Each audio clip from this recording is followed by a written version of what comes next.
പക്ഷേ അത് ഈ സമുദായത്തിന്റെ പേരിലാകുമ്പോൾ വലിയ പ്രശ്നമാണ്. ഈ സമുദായത്തിന്റെ പേരിലാകുമ്പോൾ ഒരുപാട് ആളുകൾ അത് ശ്രദ്ധിക്കുകയാണ്. അതുകൊണ്ട് തന്നെ എല്ലാവർക്കും കടമകളുണ്ട്. ഇസ്ലാമികമായ വേദിയിൽ പ്രവർത്തിക്കുന്ന പണ്ഡിതന്മാർക്ക് കടമകളുണ്ട്. അവരുടെ ജീവിതം ശുദ്ധമായിരിക്കണം. മറ്റുള്ളവരെ പോലെയല്ല പണ്ഡിതന്മാർ. അവരുടെ പ്രവർത്തനങ്ങളെ ജനങ്ങൾ ഉറ്റുനോക്കുകയാണ്. അവരിൽ സംഭവിക്കുന്നത് ആളുകൾ കാണുകയാണ്. ഒരു വേള അവർ ചെയ്യുന്നതൊക്കെ ശരിയായിരിക്കുമെന്ന് ധരിക്കുകയാണ്. മുസ്ലിം സംഘടനകളുടെയും സമുദായങ്ങളുടെയും നേതാക്കന്മാർക്കുമുണ്ട് ഉത്തരവാദിത്തം. നേതൃത്വത്തിലിരിക്കുന്നവർ, നേതാക്കന്മാർ അവരുടെ ജീവിതം, പരസ്യ ജീവിതവും രഹസ്യ ജീവിതവുമൊക്കെ ശുദ്ധിയാക്കേണ്ടതുണ്ട്. കാരണം അവരേതൊരു നേതൃത്വത്തിലാണോ ഇരിക്കുന്നതെങ്കിൽ ആ ആളുകൾക്ക് അവരിലുണ്ടാകുന്ന നിസ്സാരമായ പ്രശ്നങ്ങൾ പോലും അവർ പ്രതിനിധീകരിക്കുന്ന ഇസ്ലാമികമായ ആശയങ്ങൾക്ക് നേരെയുള്ള കൂരമ്പുകളായിട്ടാണ് പലരും അത് പരിഗണിക്കുക. പലരും അങ്ങനെയാണതിനെ കാണുക. ഇസ്ലാമികമായ പേരുള്ള സ്കൂളുകൾക്ക് കടമകളുണ്ട്. ഇസ്ലാഹി പേരുള്ള സ്കൂളുകൾക്ക് കടമകളുണ്ട്. ഇസ്ലാഹി പേരുള്ള സ്ഥാപനങ്ങൾക്ക് കടമകളുണ്ട്. എന്താണ് ഈ ഇസ്ലാമികമായ രൂപത്തിൽ അനിസ്ലാമികമായ കാര്യങ്ങൾക്കൊരിക്കലും അത്തരം സ്ഥാപനങ്ങൾ വേദിയാകാൻ പാടില്ല. അത്തരത്തിലുള്ള സ്ഥാപനങ്ങളിൽ അനിസ്ലാമികമായ കാര്യങ്ങൾ നടക്കാൻ പാടില്ല. സൂക്ഷിക്കേണ്ടതുണ്ട്. കാരണം ഏതൊരു കാര്യത്തെയാണോ ജനങ്ങൾ വിലയിരുത്തുന്നത്, ആ വിലയിരുത്തുന്ന കാര്യത്തെ അവരൊരു സമൂഹത്തിന്റെ മുഴുവൻ പാതകമായിട്ടാണ് വ്യക്തികളിൽ നിന്നുണ്ടാകുന്ന ചാപല്യങ്ങളെപ്പോലും വിധിയെഴുതുകയും അതിന്റെ പേരിൽ ഒന്നാകെ ക്രൂശിക്കുകയുമാണ് ചെയ്തുകൊണ്ടിരിക്കുന്നത്.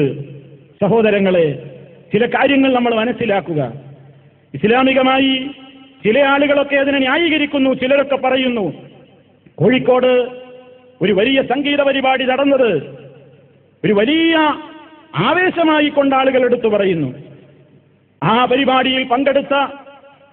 പരിപാടിയിൽ പങ്കെടുത്ത് വലിയ ആവേശത്തോടുകൂടി വേദി പങ്കിട്ട ഒരു മുസ്ലിം മുൻ മന്ത്രി, ഒരു മുസ്ലിം മുൻ MLA, അദ്ദേഹം വളരെ വളരെ വളരെ വികാരത്തോടുകൂടിയാണ് ആ പരിപാടിയെ റിപ്പോർട്ട് ചെയ്തത്. സങ്കടം തോന്നുന്നു. ആരെയും വേദനിപ്പിക്കാൻ പറയുന്നതല്ല, ചിന്തിക്കാൻ വേണ്ടി മാത്രം പറയുന്നതാണ്. ഗൗരവം ഉൾക്കൊള്ളാതെ പറഞ്ഞു പോകുന്നതാവാം പലരും. ഇത്രത്തോളം ചിന്തിച്ചിട്ട് പറയുന്നതാവില്ല.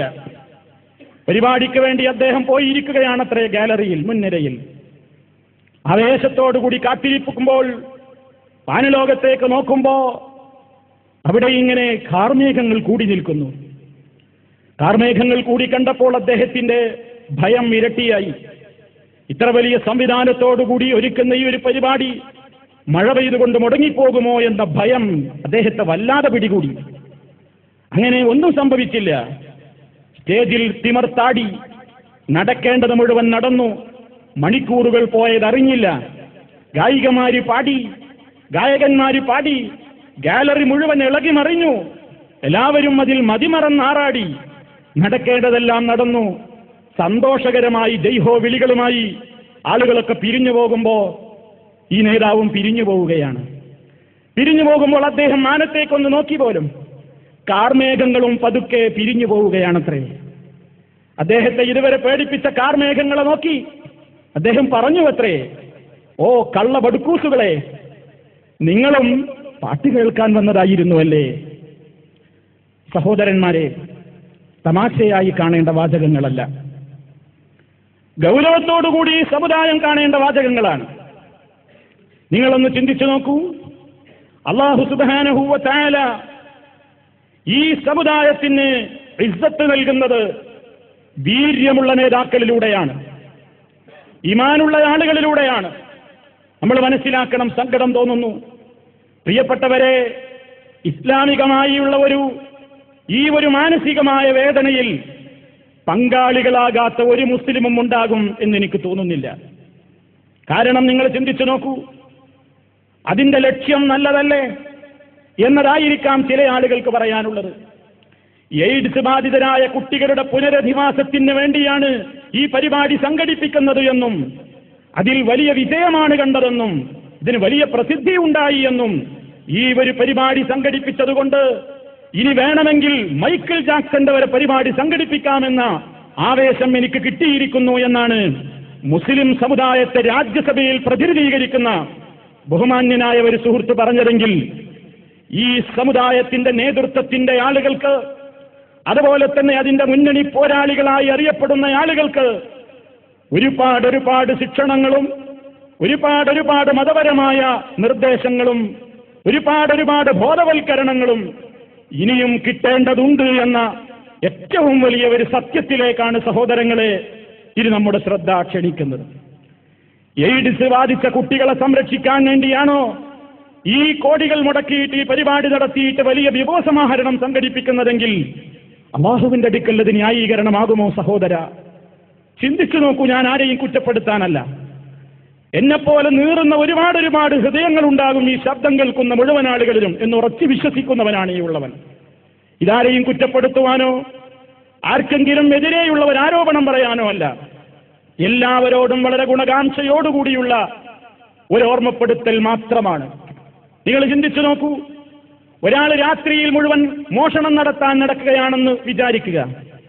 അയാൾ സർവ്വ കടകളും കയറി കൊള്ളയടിക്കുന്നു, സർവ്വ പറമ്പുകളിലും പോയി തേങ്ങയിടുന്നു, ജ്വല്ലറികൾ കൊള്ളയടിക്കുന്നു, പല സ്ഥലങ്ങളും കൊള്ളയടിക്കുന്നു. ഒരു മോഷണ വിദഗ്ധ സംഘം.